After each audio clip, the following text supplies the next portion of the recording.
The man who seeks to be good in all acts is sure to come to ruin among the many who are not good.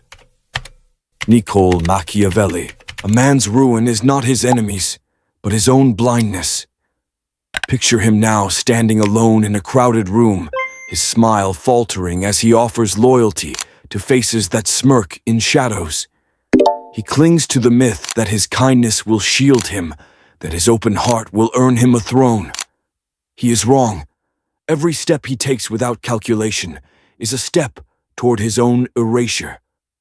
As Machiavelli warned, he who has not first laid his foundations may be able with great ability to lay them afterwards, but they will be laid with trouble to the architect and danger to the building. Here we don't glorify weakness. We name it. We watch it burn. Subscribe to Philosoul not to feel safe, but to see clearly. Sign 1. He wears kindness as a shield. He believes his good heart is armor, a fortress against betrayal. He apologizes for slights he didn't commit, laughs off insults cloaked in polite tones, and agrees to terms that carve away his worth. He calls it compassion, a noble offering to a world he trusts will repay him. The cunning call it surrender. His kindness isn't a choice. It's a reflex, a desperate plea for the world to mirror his generosity. But the world doesn't bow to soft hearts. It devours them. His hands tremble when he forces a laugh to diffuse tension.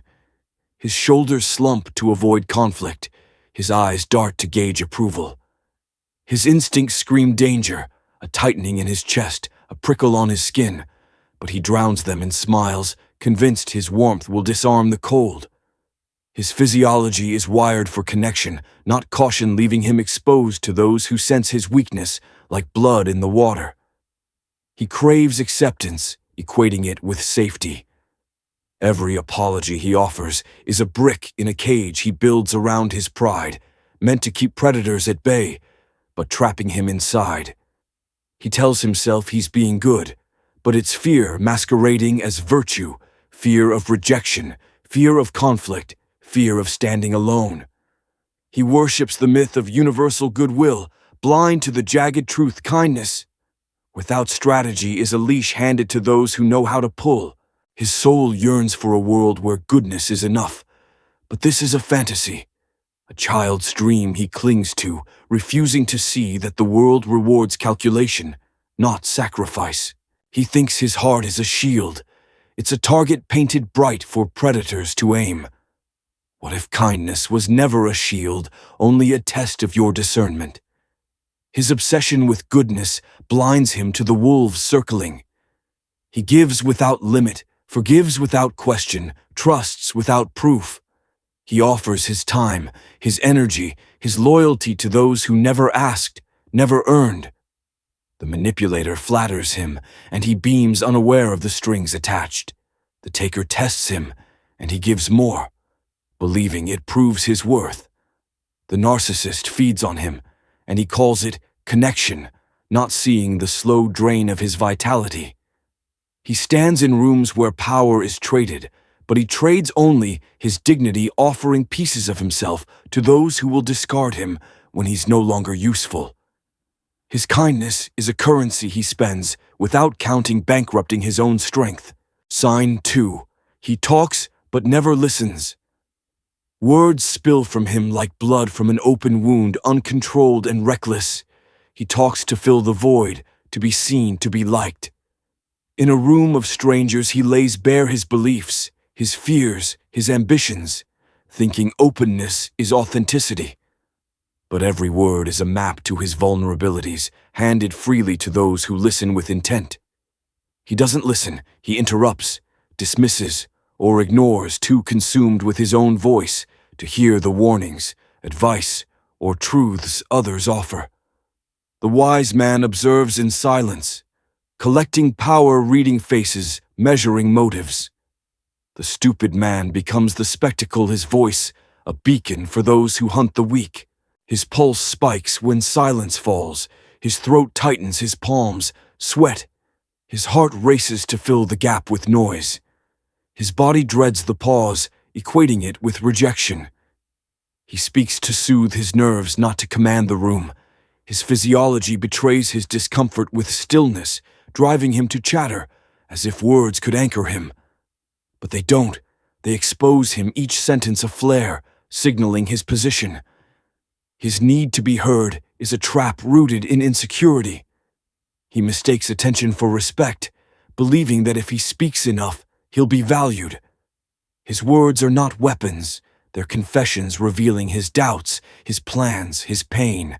He brags of victories not yet won, complains of problems he should solve, shares secrets with those who haven't earned them. His mind is a sieve, letting everything spill out, leaving him defenseless against those who collect his words like ammunition. He lacks reverence for silence, unaware that power moves in the unspoken.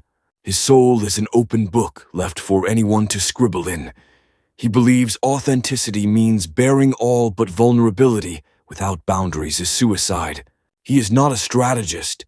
He is a fool among wolves barking when he should be listening. What if your voice isn't your power, but the silence you never learned to wield? His chatter alienates the powerful who value restraint. It invites manipulation from those who see his openness as weakness. It awakens enemies who were once asleep, alerted by his careless words. He speaks over others, dismissing their warnings, ignoring their wisdom, because he's too busy proving himself to hear. He interrupts allies offering insight, brushes off criticism that could save him, and talks past the subtle cues that reveal others' true intentions. Every sentence he utters is a thread unraveling his dignity, his influence, his power. The room doesn't admire him, it dissects him, and he's too busy talking to notice. Sign 3. He trusts, without testing. Trust is his default, a gift he gives without scrutiny. He assumes good intentions, believes apologies, pledges loyalty to faces he hasn't unmasked. He doesn't provoke to test character, doesn't study reactions under pressure, doesn't question motives behind smiles. He trusts because it feels noble, not because it's earned. And so he steps willingly into traps set by smiling deceivers, his faith a rope they'll use to bind him. His body relaxes at flattery, his heart rate slows at a warm tone, his muscles loosen at a kind gesture. He's wired to seek connection, not caution his biology, mistaking friendliness for safety. But this leaves him blind to the knives hidden in those smiles, the calculations behind those nods.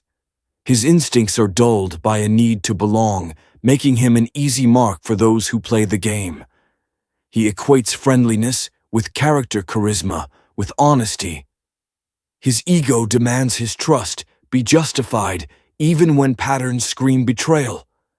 He ignores the coworker who takes credit for his work, the friend who borrows without repaying the partner who promises change but never delivers. His mind clings to the hope that people are as good as he wants, refusing to see the evidence piling up. He seeks salvation in others' goodwill, ignoring the truth. Trust is a transaction paid in time, trial, and proof. Anything less is blindness, masquerading as virtue. His soul yearns for a world where intentions are pure, but this delusion strips him of agency. Everyone sees what you appear to be few, experience what you really are. Niccolò Machiavelli. He doesn't walk into a room. He walks into a maze, mistaking it for a mirror. When betrayal strikes, he calls it misfortune, a twist of fate. But it's not fate. It's his failure to test the mettle of those he let close. He shares secrets with new allies, lends money to charming strangers, partners with those who flatter his ego. Each act of unearned trust chips away at his autonomy until he's a shadow of the man he could have been, erased by his own refusal to question. Sign 4. He craves validation, not respect. He craves a smile, a nod, a fleeting compliment. He bends his values, silences, his instincts agrees, even when his soul protests. He thinks being liked is safety, that acceptance is power. But the man who begs for validation is a puppet, dancing for those who dangle approval. One cold glance unravels him. One rejection ruins him. His entire existence hinges on the approval of others, leaving him hollow.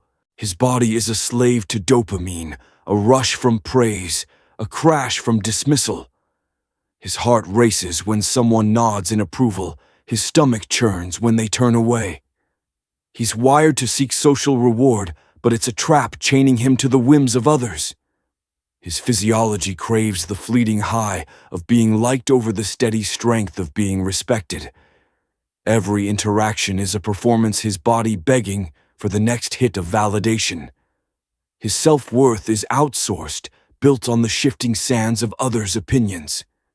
He over-explains himself, apologizes without cause, agrees with the majority even when it violates his truth. He fears being disliked more than being wrong, so he molds himself to fit every room, every crowd, every expectation. His mind is a mirror reflecting what others want to see, not what he is. He worships the crowd, not his own sovereignty.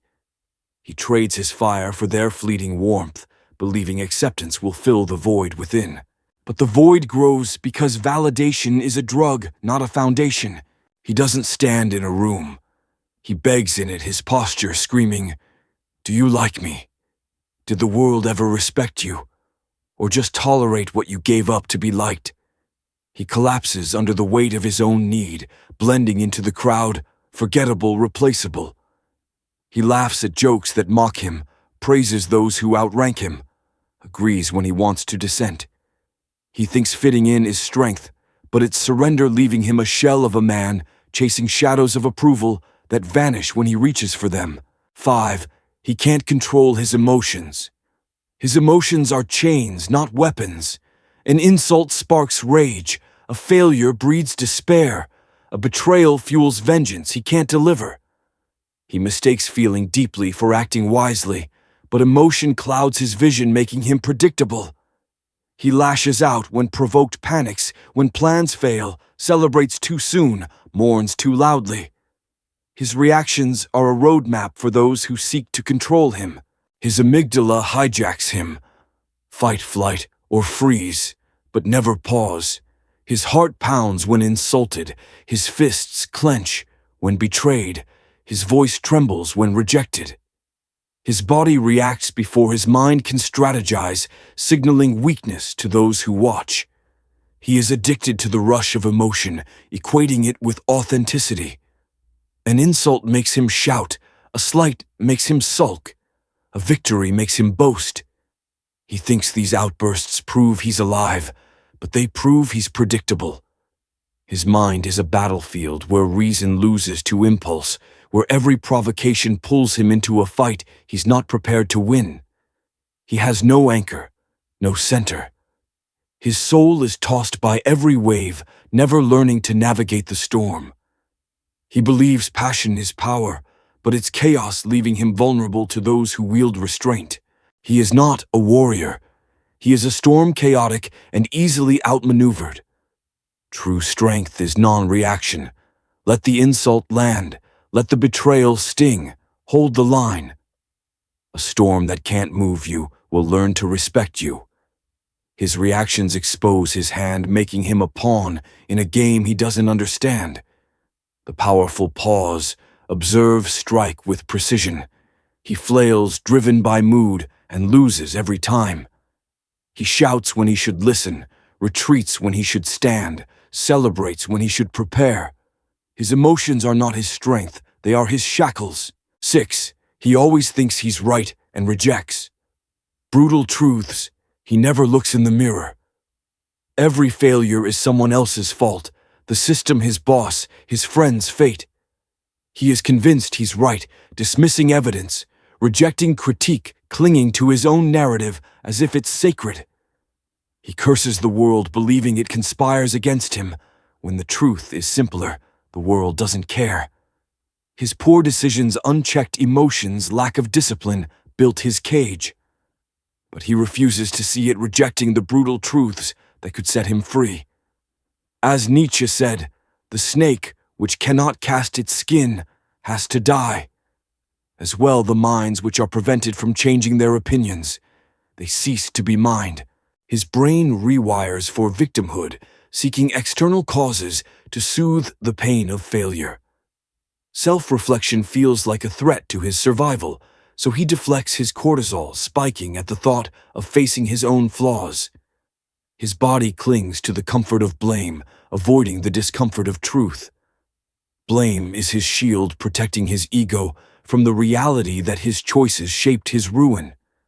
He insists his judgment is flawless, shutting down dissent, ignoring warnings, and doubling down on his mistakes. He tells himself the world is unfair, that others are envious, that circumstances betrayed him.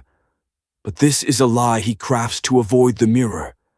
His mind is a fortress of denial, refusing to admit that his impulsiveness, his naivety, his lack of strategy led him here. He rejects growth, allergic to responsibility. Change demands effort, humility, a price he won't pay. His soul is stuck tethered to the illusion that he's a victim, not a creator of his own fate. The world isn't a mirror. It's a maze, and he's lost in it, blaming the walls for his wandering. What if your failures aren't the world's fault, but the mirror you refuse to face? He suffers loudly, but learns nothing. He rails against the system that overlooked him, the friends who abandoned him, the opportunities that passed him by. He dismisses those who challenge his views, convinced his perspective is the only truth. He never asks, "What did I do to allow this?" He never examines his choices, his habits, his weaknesses. He remains trapped because he refuses to admit he's the architect of his own cage, rejecting the brutal truths that could unshackle him. The stupid man is not the fool in rags, but the fool in disguise, cloaked in kindness, noise, and excuses. His illusion was simple. He thought goodness would save him. Words would elevate him. Trust would protect him. And his own rightness would shield him. He was wrong. His downfall wasn't one mistake, but 1,000 small betrayals of his own potential. You don't need pity. You need clarity and a closed door. The moment you kneel for validation, you forget how to stand for yourself. If you've walked through this fire, comment below, so no man feels like he's breaking alone. Follow the Philosoul channel for truths that cut deeper than comfort. If this truth shook something awake in you, share it. There's a man out there still sleeping. This is where the illusion ends, and something ancient begins. Thank you for watching. Walk your path with quiet strength.